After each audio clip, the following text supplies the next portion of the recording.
future educators. How are my followers? I've been diving deep into the world of areas of exceptionalities. And today, I do have a special guest who we will have join us in the conversation in just a minute. But first, I wanted to go over what exactly are areas of exceptionalities in our students. Well, as defined by the Department of Education and Early Childhood Development, the term exceptionality is used to identify patterns of strengths and needs common to groups of students. I'm sure you guys as future educators have seen this in your classrooms before.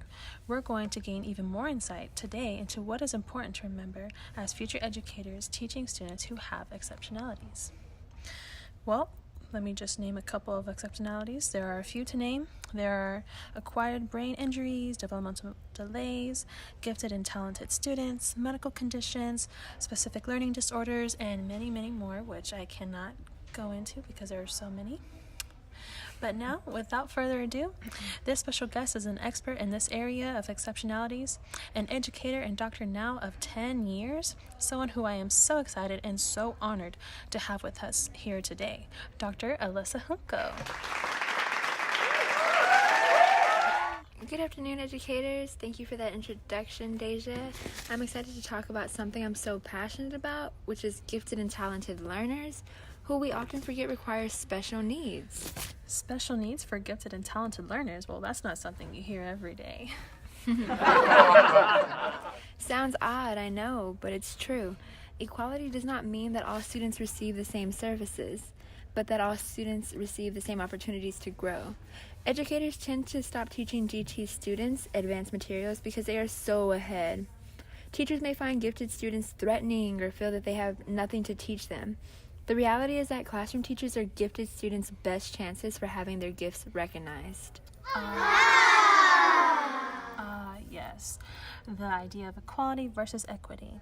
Well, we have always learned this in our collegiate studies. I know you guys can remember this. So let me ask you a question. So how does a teacher exactly modify their curriculum to fit that of a GT student? A huge factor in modifying your curriculum is focusing on the student-teacher relationships. No one wants to learn from someone they don't like. Yes, that's very true. Well, I just wanted to bring up something I found in my current research and studies when I was diving deep into this the other day. Something I found interesting was that the gifted label doesn't really matter, and us as educators, we know that that is true, but just saying it really defines it. So labeling a child gifted does not change their learning needs that they had before the label. But in fact, some people argue that the label can be damaging because it can cause students who are identified as GT to be treated differently. It creates unnecessary anxiety in the students and the parents. Have you seen this type of experience in your classroom before, Doctor? Well, yes. While that's a great point, there was never one type of GT student. In fact, there are GT students across many different types of cultural, gender, and even socioeconomic groups. I have seen this in some of my girl students. Gifted girls still face social expectations that they hide their intelligence and put others before themselves. It is the responsibility of teachers to consider each child individually and not against a hypothetical image of a typical quote-unquote gifted child. Oh, that is very true. Okay, so what is it that makes a teacher qualified to teach GT students? I know my followers and listeners are always wondering about this. Maybe it is higher test scores on their exams, or more letters of recommendations, or a better resume, or what is it? Well, presenting the idea that gifted students need teachers that are gifted is a misconception. Instead, these GT students need gifted teachers that care. The best teachers for gifted learners are not the ones with mile-long resumes or even the ones with the highest IQ scores. Instead, they are the teachers who value student discovery, encourage flexibility in their classrooms, and those who even have a sense of humor, believe it or not. Anyway, something to keep in mind as we group our students for small group lessons is that advanced students benefit from being grouped together.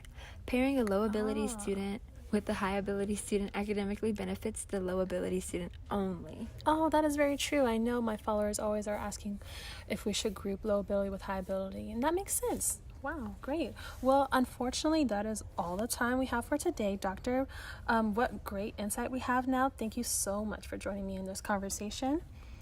Is there anything you would like to add for our future educators? I want to end my time here with a quote that I value by Ignacio Estrada. If a child can't learn the way we teach, maybe we should teach the way they learn. Okay, and thank you. Thank you to all my beautiful listeners and learners. Until next time, and remember, by learning you will teach, and by teaching you will learn.